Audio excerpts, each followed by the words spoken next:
Hi everyone, it's Birox, your mindset productivity coach and wellness consultant, and we have been talking about self-love, self-esteem, and then we cannot talk about self-love, self-esteem without talking about your inner critic, because one of the things standing in your way is yourself. We are the only ones that is actually standing in our way most of the times. We're actually doing that in our self-talk. So today I want to talk about silencing your inner critic using two things. All right, so you can actually do that in two ways. So the first one is by changing your focus, and the second one is by changing your physiology. So let's talk about the first one, which is changing your focus. So our thoughts actually create our feelings, and our feelings determine how we behave. So our thought is actually determined by what we are focusing on at every given point in time.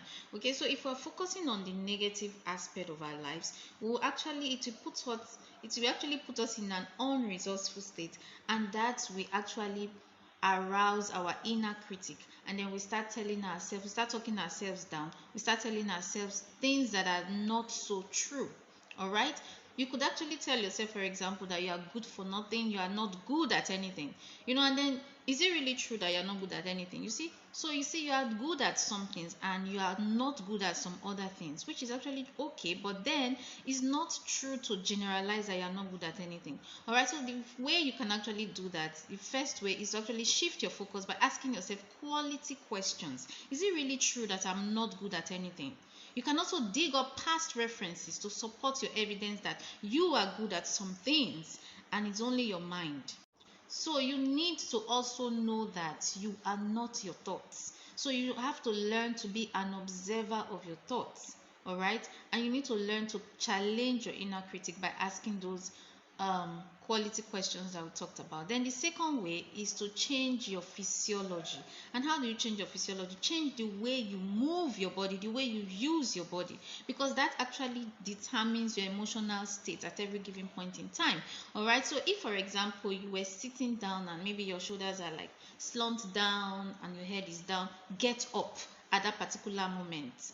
When you get up at that particular moment, it will actually change what you were focusing on. And then if you were on this side of the road, you could actually cross to the other side of the road, and because that will actually cause you to be alert. It will shift your focus from whatever it was you were thinking to the present moment that you're in. All right, so changing your physiology is actually very vital. So these are the ways that you can actually silence your inner critic. So don't forget to separate your thoughts from yourself. All right, you can actually be an observer and give your inner critic a name. You could even say Linus, for example. So anytime it tells you things that are not so true, what you should do, you can even say, hi Linus, stop it. So if this video actually makes sense to you, you can like, share and comment. And then also, if you want to learn practical ways that you can make your mind work for you instead of against you, and then increase your productivity, then you can actually book a session with me. All right, so have a great week ahead. Until next time, bye.